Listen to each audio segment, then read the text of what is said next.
What's going on, you guys? Welcome to the Single Guy channel. My name's Lloyd. Here we're bringing you practical and actionable dating advice that really works, not some mainstream bullshit. So in this video, we're going to be talking about something I know very, very well, and that's San Francisco. Okay, we're going to be talking about the dating hookup scene here in San Francisco. Specifically, especially this is going to be for single guys out there, but I think single girls could get a lot of information that's going to be useful from this video too, because I'm going to be covering the scene. I've been here for a number of years. I've dated a lot of women. I know a lot of people. Some of my best friends are here. It's a city that's very, very near and dear to my heart.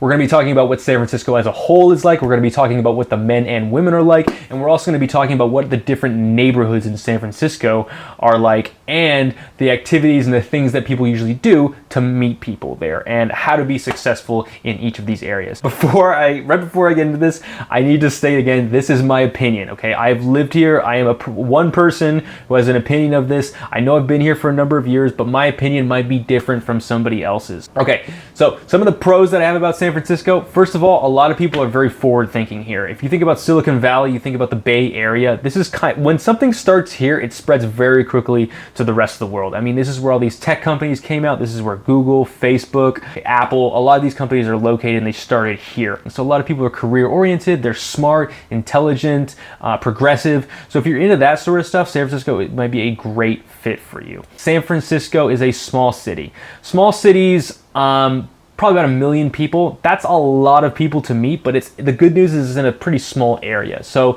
it's not like a city like LA or New York, where if you meet someone, you have no idea if they're gonna be close enough to you. But in San Francisco, if you meet somebody that lives in the city, there's a good chance that they're gonna be close enough for you to drive to or close enough for you to get a Lyft or an Uber there. There are a lot of great areas to go out in San Francisco. There's a lot of cool events. There's always something happening, I think, in this city. There's a lot of creative minds here. I mean, this is where the people that created Burning Man lived. You have a lot of events like that. Okay, some of the cons. California has great weather. Unfortunately, San Francisco's weather can be a lot colder and windier than a lot of different parts of the city. Like you ever heard of the term San Francisco July? It's basically if you're here in July and it's cold, windy, and sometimes it might even rain. So I'd say the best seasons are definitely the fall and the spring. Also, too, the San Francisco is quite expensive. In terms of rent, I think it might be the most expensive place in the United States. Okay, so let's talk about the women and the men of San Francisco. Women and the men of San Francisco, I would say that a lot of people have definitely their frustrations about dating, but there's a lot of opportunity here, especially if you're a single girl. If you're a single girl in San Francisco, I mean, you probably have more options than you're gonna get in most parts of the United States because the ratio of men to women is very, very high. There's a lot more men than there are women here. And so that's horrible for single guys, but it's not that bad for if you're a single girl because it gives you more options. Now, at the same token too, I hear a lot of women, and I've know this for a fact too, is that a lot of the guys in San Francisco can be kind of classified as like tech bros or like really nerdy. And so the connotation is that a lot of them can be kind of entitled. And so a lot of the guys think that a lot of the women are entitled too, because not only are they part of like a tech company with like a great respecting job, but they also have a lot of options with men too. So if one doesn't work out with them, they know there's going to be another guy around the corner that's going to be ready to hit on them. So a lot of these women don't have a lot of tolerance of putting up with bullshit. So some people might think that this is the dating sucks in San Francisco. Well, there's an equilibrium factor here too. So if you're a guy who knows what he's doing, who knows how to talk to women, well, this could be a great city for you because then there's a lot of other guys that don't know how to do that, and so you have a leg up on them.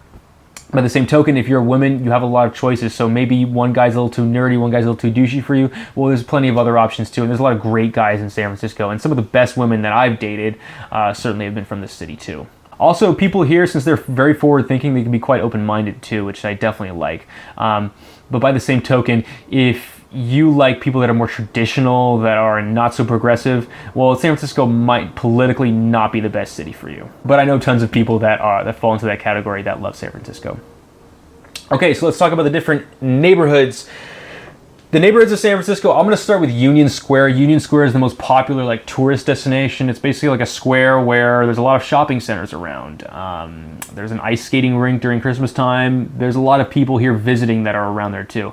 Also, a lot of homeless people. I mean, there's a lot of homeless people in general in San Francisco. But in Union Square, if you're looking for a girl or a guy, I would probably, like, if you want to talk to girls as they're shopping, or if you want to, like, just meet somebody on the street, Union Square is probably going to be the best place for you, just because there's a lot of people visiting, there's a lot of people going in and out, doing errands and stuff like that. But overall, if you want to meet some people, I'd say there's probably tons of better places to do that than Union Square, and we'll talk about those places right now. So the first place that I'm going to talk about is North Beach. North Beach is a little north of Union Square, and it's like it says, it's like, you know, on the coast, and it's towards the north. There's a lot of great places to eat in North Beach. There's a lot of really classy restaurants. The people dress up there pretty nice. I'd say the best street to go down would probably be the street where like Maggie McGarry's is. There's kind of like this very short street where that bar's there, Two Below's there, and then on the other side of it, actually, 2 blocks down, is pretty much every strip club in San Francisco. I don't know why they're located there, but they just are. So if you love strip clubs, head to North Beach. The next area is Nob Hill. Nob Hill, it borders the Tenderloin, and so a lot of people they call it the Tender Knob now, where it's like you live like on the border of the Tenderloin and Nob Hill, and because San Francisco is getting so gentrified, the Tenderloin is becoming more and more squished together. Street that you want to go down is probably Polk Street. If you're going out, I would say Polk Street would probably be the area to go out to. They got a lot of bars there. There's Harper and Rye, Lush Lounge is there. There's McTeague's, and there's Vertigo. There's a lot of different bars that I've been to many a time. I've been out in Polk Street a lot. So a lot of young kids will go out there and they'll get like pretty drunk, if I'm going to be totally frank. A lot of people do that there. I mean, people get drunk everywhere in San Francisco, but especially on Polk Street. Polk Street used to be happening a lot more when I first moved to the city. There's definitely a lot of people that go out on Polk Street still too, but there's also, it feels like it's a little bit less. The next area is SOMA. SOMA is short for South of Market. I think SOMA's okay. There's a lot of people that I know that live there, that go there. But in my opinion, there's kind of one street, 11th Street, that has some good clubs. There's like DNA Lounge, Audio. Audio has if you love music, Audio has a lot of great electronic artists that play there. There's Halcyon, there's Slims. So there's a lot of different options for music. So if you like going out to clubs, 11th Street would be a great fit for you. The rest of SOMA, in my opinion, some places of SOMA can get kind of cruddy, and there's definitely homeless people there too. All right, the area after that is Mission District. Mission District is where I lived for 3 years. So I lived in SOMA for a little bit, and then I lived in Mission for 3 years. I actually really like Mission District. It might be my favorite district of San Francisco, but you have to decide if it's going to be yours, because my preferences might not be your preferences. Mission District has a lot of like really grungy dive bars, and I love grungy dive bars. I think there's a lot of character to them. I think there's a great place to talk to people. The people there are usually pretty friendly. So people don't dress up quite as much in the Mission District, but some people do, and there are some cute girls, maybe not as many as, say, a place like the Marina, but I'd say people are the most friendly there, and there's just the bars are the easiest place. You can go between different ones. You can bounce. If you get bored of one, there's one right across the street. If you get to the area right around 16th and Mission, 16th and Valencia, that area is a great place to kind of go out on a Friday or Saturday night if you just kind of want to bounce around and don't really want to be tied down to one specific spot, because there's just so many options for you to go there. Also, too, Mission District has Dolores Park, which Dolores Park might be one of my favorite spots in the city. I mean, if you're out there on a Saturday and it's sunny, that place is going to be packed. That place is going to be the place to be, to meet people, to have a good time, maybe get some beers, have a picnic. They actually have rules where you're not supposed to drink in Dolores Park, but like literally nobody follows that rule. I mean, you can do whatever you want in Dolores Park. All right, the area that borders Dolores Park, which is right next to Mission District, is the Castro. The Castro is the gay district of San Francisco, and the Castro is pretty freaking hilarious. I love the Castro so much. I mean, there'll be people raging super hard on like a Tuesday in the Castro. Even if you're a straight single guy that's going there, there are chicks that go out there. Like, there's a lot of girls that go out with like their gay friend and stuff like that, and they're surrounded by dudes, and no guys are hitting on them. So they're probably going to be a lot more friendly to you if you talk to them in that area. And you know, we used to have this joke when I was going out where it was like, if all else fails, head to the Castro. All right, the next area that I'm going to cover is Hayes Valley, Haight Ashbury. Okay, they're two different neighborhoods, but they're kind of in the same area. So Hayes Valley has a lot of like people that are like in their 30s, and there's a lot of great shopping areas, a lot of great places to eat, and there's like a little plaza where you can go down that's kind of cute, where it has like a beer garden, it has a Nina, it has brass tacks. That's a great place to hang out on a weekend or a weekday. There's a lot of people out there. There's a lot of people having fun.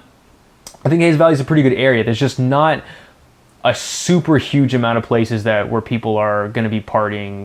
Haight Ashbury is also a great area too. There's a lot of homeless people in Haight Ashbury, and I don't know why. I think it's because it used to be, Haight Ashbury used to be like where all the hippies used to go back in like the 60s and 70s. It's a very popular district, and it still maintains some of that history there. So there's a lot of cute girls that are kind of like spiritual. There are going to be a lot of hipsters in Haight Ashbury, but I'd say definitely a lot of hipsters in Mission District too. But there's also going to be hipsters. There's hipsters everywhere in San Francisco. So Haight's got a lot of cool places to go out. Probably it's the most popular spot during Beta Breakers because Golden Gate Park is like literally right there. But I wish there was a little bit more places that were happening, you know, on like a Friday or Saturday night. Otherwise, I might go there more. All right, and the last neighborhood that I'm going to cover is the Marina. The Marina is almost like, some people say it's like separate from San Francisco. I don't think so, but it definitely is different. Like there are stereotypes about the Marina, and one of them is that it's filled with like frat guys and sorority girls, which is fine. I know a lot of these frat guys and sorority girls, but if that's not your speed, the Marina might not be the best place for you. Definitely, I would say the people are the most attractive there. This is where you're gonna find like the most handsome guys and the hottest girls. Girls definitely put an effort in when they're going out here. In a lot of other places, I would say you're not going to find, it's not uncommon to find a woman wearing like sweatpants and a sweatshirt out on a Friday night, like in some areas of San Francisco, but you will never find that in the Marina. That's just not going to happen to you.